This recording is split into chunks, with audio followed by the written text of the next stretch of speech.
अस्सलाम वालेकुम friends, agriculture online के साथ मैं हूं फ़र्रुख एजाज़। आज की वीडियो में हम बात करेंगे किसान कन्वेंशन 2023 के हवाले से, जिसमें आर्मी चीफ़ ने भी किसानों से न सिर्फ खिताब किया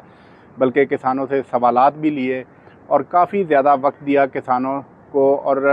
1 घंटे से ज़ायद वक्त जो है वो किसानों के दरमियान मौजूद रहे। इस दौरान किसानों ने काफ़ी ज़्यादा खुलकर अपने जो जज्बात का, अपने जो मसाइल हैं उनका भी इजहार किया, ना सिर्फ आर्मी चीफ़ के सामने बल्कि वज़ीर आज़म के सामने भी, और बड़ा पॉजिटिव जवाब दिया गया आर्मी चीफ़ और वज़ीर आज़म की जानिब से।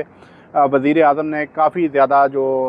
डिटेल्स थी वो भी शेयर की ग्रीन पाकिस्तान इनिशिएटिव के हवाले से, वो भी आपके साथ शेयर करेंगे। इसके साथ ही साथ किसानों की जानिब से कुछ ऐसे मुतालबात भी किए गए जिन पर आर्मी चीफ़ मुस्कुरा दिए। आर्मी चीफ़ जब किसानों के कन्वेंशन में मौजूद थे तो मैं पर्सनली भी वहाँ पर मौजूद था, तो मैंने ऑब्ज़र्व किया कि आर्मी चीफ़ मुसलसल जो किसानों की जानिब से बात की जा रही थी वो उसके नोट्स लेते रहे ताकि उन किसानों के उन मसाइल को हल किया जाए। हालांकि रूटीन में ये देखा जाता है कि वज़ीर आज़म हों या आर्मी चीफ़ हों, उनका स्टाफ जो है वो नोट्स लेता है, लेकिन यहाँ हमने देखा कि न सिर्फ वज़ीर आज़म बल्कि आर्मी चीफ़ सैयद आसिम मुनीर ख़ुद भी जो नोट्स हैं किसानों के सवालात के जवाब में वो लेते रहे, और उनको कुछ चीज़ों को उन्होंने अपने ख़िताब में भी एड्रेस करने की कोशिश की। और इसके साथ ही साथ उन्होंने किसानों से आखिर में ये भी कहा कि वो अपनी एक कमेटी बनाएं और अपनी तजावीज़ जो हैं वो रिटन शेप में आर्मी चीफ़ को दें। और उन्होंने कहा कि हत्तुल इम्कान कोशिश की जाएगी कि किसानों के तमाम मसाइल को हल किया जा सके। वक्त की शॉर्टेज के बायस जो है वो तहरीरी तौर पर भी मांगी गई, और इसके अलावा जो किसान पाकिस्तान भर से आए हुए थे किसान कन्वेंशन में, उनसे सवालात भी लिए गए। तो इसमें मैं जो डिटेल्स हैं इस आर्मी चीफ़ के ख़िताब के हवाले से वो भी आपके साथ शेयर करूँगा, और इसके साथ साथ किसानों की जानिब से क्या मुतालबात किए गए आर्मी चीफ़ से उनकी भी डिटेल्स आपके साथ शेयर करूँगा। तो किसान कन्वेंशन जब शुरू हुआ तो उसमें मैं आपको ये बताता चलूँ कि सबसे पहले जो फार्मर्स के कोऑर्डिनेटर हैं हाशिम डोगर, उनका ख़िताब था सबसे पहले। तो उसमें उन्होंने आर्मी चीफ़ से जब डिमांड्स की तो उसमें उन्होंने मुतालबा किया कि आर्मी चीफ़ जो खाद माफिया हैं उनके ख़िलाफ़ अपने डंडे का इस्तेमाल करें, जिस पर जब उन्होंने डंडे के इस्तेमाल का ज़िक्र किया तो आर्मी चीफ़ जो हैं वो इस पर मुस्कुरा दिए। और इसके साथ ही साथ मैं आपको ये बताता चलूँ कि हाशिम डोगर ने आर्मी चीफ़ को ये बताया कि जब किसान के घर में गंदम आती है तो एसी और डीसी की जानिब से किसान के घर पर चढ़ाई कर दी जाती है गंदम हासिल करने के लिए, लेकिन खाद जो है वो भिखारियों की तरह जो है वो किसानों को दी जा रही है, और इस पर एसी और डीसी कोई भी कार्रवाई नहीं कर रहे हैं। हाशिम डोगर के बाद जो किसान इत्तेहाद के चेयरमैन हैं खालिद हुसैन बाट, उन्होंने भी एक ख़िताब किया, जिसके बाद आर्मी चीफ़ की जानिब से खिताब किया गया। खालिद हुसैन बाट के जो खिताब किया गया किसान कन्वेंशन के दौरान, उसके भी चंद नुकात मैं आपके साथ शेयर कर देता हूँ। खालिद हुसैन बाट ने भी आर्मी चीफ़ से ये कहा कि जब आर्मी चीफ़ आए थे और ये हुकूमत बनी तो उस वक्त डॉलर माफिया जो है वो आउट ऑफ कंट्रोल हो चुका था। डॉलर माफिया ऐसा माफिया है जो कि एक छुपा हुआ माफिया था, लेकिन उन्होंने कहा कि आर्मी चीफ़ ने उसे कंट्रोल किया। और अब जो किसानों को खाद माफिया का सामना है तो खाद माफिया तो ओपन माफिया है, आर्मी चीफ़ इसके ख़िलाफ़ एक्शन लें। इसके अलावा उन्होंने ये भी आर्मी चीफ़ से कहा कि आर्मी चीफ़ अगर एसी और डीसी को 6 दिन का वक्त दे दें तो वो दावे से कहते हैं कि दूसरे दिन ही किसानों को 3400 रुपये जो यूरिया खाद है वो मिलना शुरू हो जाएगी। किसानों के रहनुमाओं के ख़िताब के बाद आर्मी चीफ़ को बुलाया गया ख़िताब के लिए, और आर्मी चीफ़ ने सबसे पहले जितने भी पाकिस्तान भर से फार्मर्स आए हुए थे इस्लामाबाद कन्वेंशन में शिरकत के लिए, उन्हें खुशामदीद कहा। उसके बाद आर्मी चीफ़ ने जो लिखी हुई तकरीर एक दी गई थी आर्मी चीफ़ को, वो उन्होंने उठाकर साइड पर रख दी। उन्होंने ये भी कहा कि मुझे ये तकरीर पढ़ने के लिए दी गई है, लेकिन इस पर बाद में बात करेंगे, लेकिन मैं पहले अपने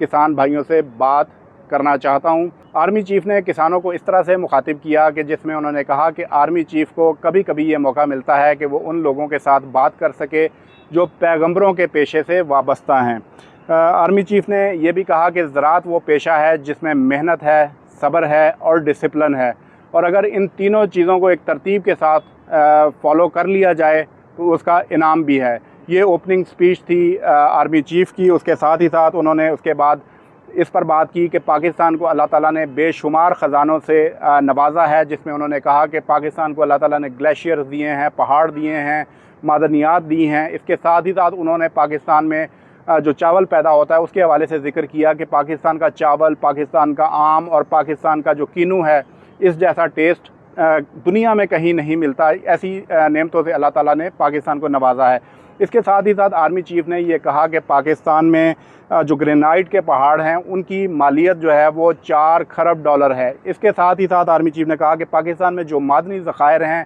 उनकी मालियत तकरीबन 6 ट्रिलियन डॉलर्स के करीब है, जबकि पाकिस्तान ने जो 73 साल में जो कर्ज़ा लिया है उसकी जो वर्थ है वो 128 अरब रुपए है। तो उन्होंने ये भी कहा कि इन तमाम तर ख़ज़ानों को अगर हम इस्तेमाल नहीं कर सके तो इसमें भी हमारा ही कसूर है।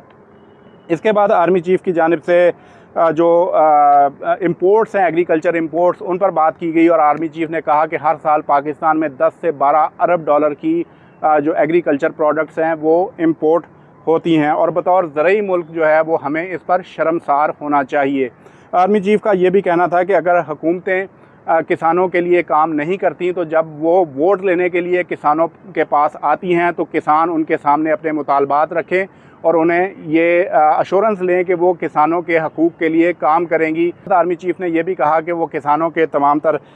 मसाइल से आगाह हैं और पाकिस्तान जो है वो माफियाज़ का गढ़ बन चुका है। चूँकि खाद माफियाज़ का जिक्र किया गया था, इसके साथ साथ शुगर माफिया का जिक्र किया गया था किसानों की जानिब से, तो आर्मी चीफ़ ने ये कहा कि किसानों और पूरी कौम को और आर्मी को मिलकर इन तमाम माफियाज़ के ख़िलाफ़ काम करना होगा।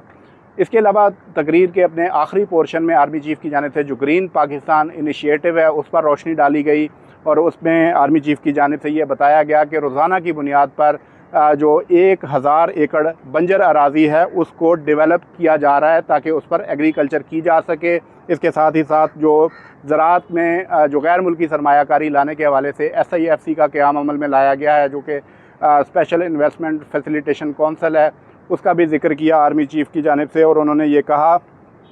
कि ग्रीन पाकिस्तान इनिशिएटिव से जो भी आमदनी आएगी उसमें आर्मी चीफ़ ने ये बताया कि उसका 50% शेयर जो है वो जिस सूबे में वो ज़मीन होगी उस सूबे को जाएगा। इसके अलावा जो 30% शेयर है उस आमदनी का वो किसानों पर ख़र्च किया जाएगा और जो 20% शेयर है रिमेनिंग वो ज़राअत में होने वाली रिसर्च पर ख़र्च किया जाएगा। आर्मी चीफ़ ने कैटेगोरिकली ये कहा कि जितनी भी इनकम आएगी उसमें से आर्मी को कोई भी शेयर नहीं मिलेगा और आर्मी का हिस्सा उसमें 0 होगा। इसके अलावा आर्मी चीफ़ की जानिब से ये भी कहा गया कि वो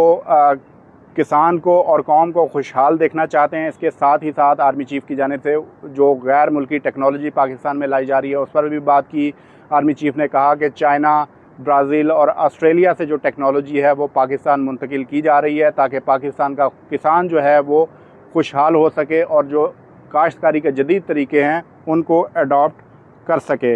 इसके अलावा आर्मी चीफ़ का ये कहना था क्योंकि ACs और DCs के हवाले से काफ़ी ज़्यादा बात की गई, काफ़ी ज़्यादा शिकवे थे लोगों के कि AC और DC जो हैं वो काम नहीं करते, अगर वो काम करें तो किसानों को सस्ते दामों जो खाद है वो मुयसर आ सकती है और ACs और DCs ने उन्हें माफियाज़ के रहमो करम पर छोड़ रखा है। तो उस पर आर्मी चीफ़ का ये कहना था कि वो चाहते हैं कि ACs और DCs जो हैं वो बीज और खाद लेकर किसान के घर के बाहर बैठे हुए हों। इसके अलावा उन्होंने आर्मी चीफ़ ने किसानों को ये यकीन दिलाया कि एग्री मॉल्स के नाम से एक ऐसे सेंटर्स बनाए जाएंगे जहां पर किसान को एक ही छत तले खाद, बीज और मशीनरी दस्तयाब हो सकेगी। इसके अलावा आसान कर्जा जात के हवाले से भी आर्मी चीफ़ ने कहा कि ऐसे इक़दाम भी लिए जा रहे हैं कि बैंकों से किसानों को आसान एक साथ पर कर्ज़े जो हैं वो मिल सकें। इसके अलावा कोल्ड स्टोरेज फैसिलिटी के हवाले से भी बात की आर्मी चीफ़ ने, चूँकि जो ज़रूरी प्रोडक्ट्स हैं उनको कोल्ड स्टोरेज फैसिलिटी की बहुत ज़्यादा ज़रूरत होती है। अगर आपने इंटरनेशनल एक्सपोर्ट्स की जानिब जाना है तो कोल्ड चेन मेंटेन करनी पड़ती है। तो उसके हवाले से भी आर्मी चीफ़ ने कहा कि कोल्ड स्टोरेज फैसिलिटी पर भी काम किया जा रहा है। इसके अलावा लाइव स्टॉक की बेहतरी के हवाले से भी बात की गई कि लाइव स्टॉक को बेहतर बनाने के हवाले से भी इक़दामात लिए जा रहे हैं।